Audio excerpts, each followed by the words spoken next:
Hi guys, I will show you how to find out the IP of a website.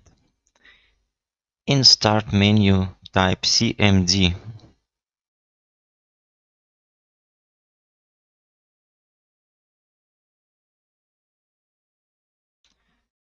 Command line appears.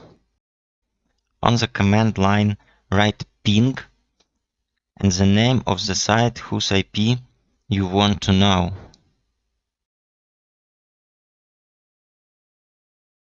I get the IP of google.com.